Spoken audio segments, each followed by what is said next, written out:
Hello दोस्तों।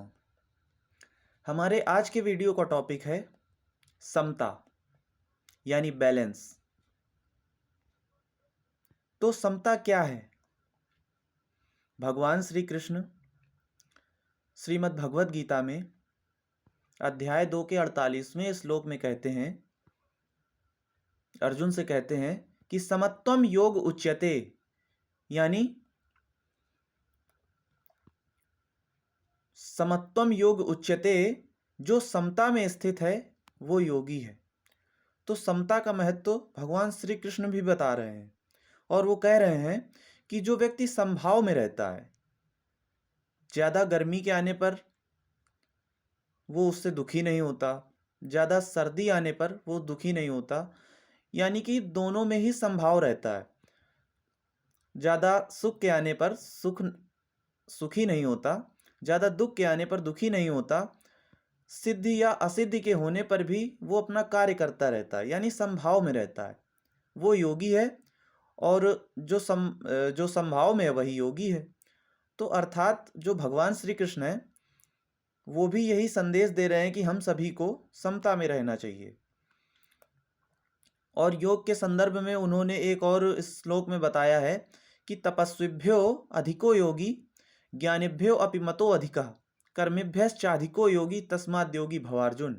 यानी कि तपस्विभ्यो, तपस्वी से भी, अधिको योगी, श्रेष्ठ योगी है। तपस्विभ्यो अधिको योगी ज्ञानिभ्यो अपि मतो अधिकः, और ज्ञानी से भी, कर्मिभ्यश्चाधिको योगी, और सकाम कर्म में लगे हुए कर्मयोगियों से भी श्रेष्ठ कौन है? योगी है। इसलिए हे अर्जुन, तू योगी बन जा। और योगी के बारे में मैंने बताया है कि वो समता में स्थित है। तो जो भगवान बुद्ध भी हुए, उन्होंने भी अपने एक विशेष प्रकार के ध्यान में, जो कि उन्होंने कई वर्षों की तपस्या के बाद अपने आत्मज्ञान से और कई गुरुओं की कृपा से उन्होंने प्राप्त किया था, उनके गुरु अलार कलाम भी हुए, तो उन्होंने भी अंत में यही सिखाया कि समता ही समस्त ध्यान साधनाओं और समस्त अध्यात्म की एक आधारशिला है। और इसका एक और एग्जाम्पल मैं आपको देता हूँ।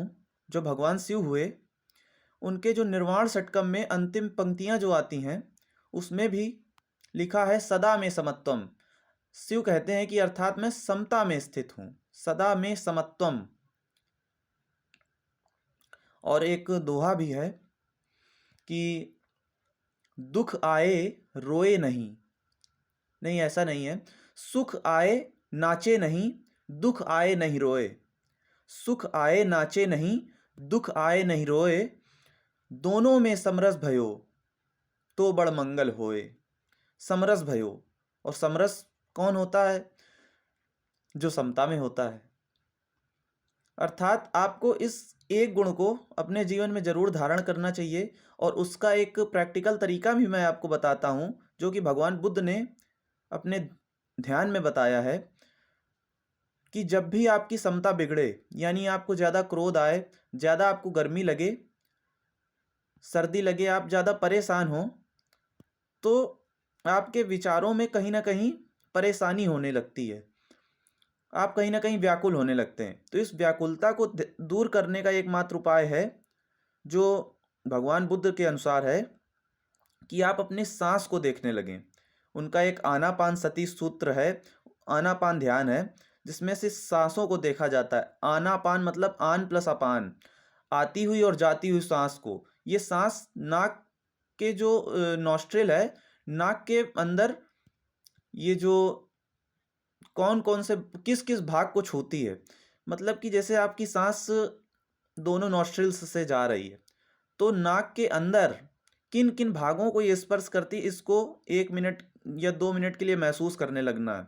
और जैसे ही आपको क्रोध आए, तो जो सांस है, तो यदि आप सांस को देखने लगेंगे, तो धीरे धीरे आप देखेंगे कि जो सांस क्रोध के कारण बहुत तेजी तेजी चलने लगी थी, वो बिल्कुल अब बैलेंस में आ जाती है धीरे धीरे। और आप पानी पी लेंगे तो क्रोध निकल जाएगा।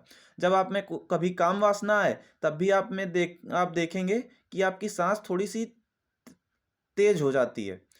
तो उसको भी बैलेंस करने के लिए सांस को धीरे धीरे देखने लगेंगे तो वो भी बैलेंस में आ जाएगी, और पानी पी लीजिए तो वो काम वासना भी धीरे धीरे चली जाती है। ये बैलेंस करने का बेस्ट तरीका है जो बुद्ध ने बताया था। और जैसे ही आपको ज़्यादा विचार सताएं तो विचारों को भी बैलेंस करने का यही उपाय है, सांस को देखना, जिससे आपका जो विचारों का ज़्यादा प्रवाह है वो भी बिल्कुल बैलेंस में आ जाएगा। तो कुल मिला के समता को लाने का एक प्रैक्टिकल तरीका ये है। और इसी के साथ, इसी जानकारी के साथ मैं आपसे विदा लेता हूँ। तब तक के लिए thank you. Keep sharing and keep watching this video and like.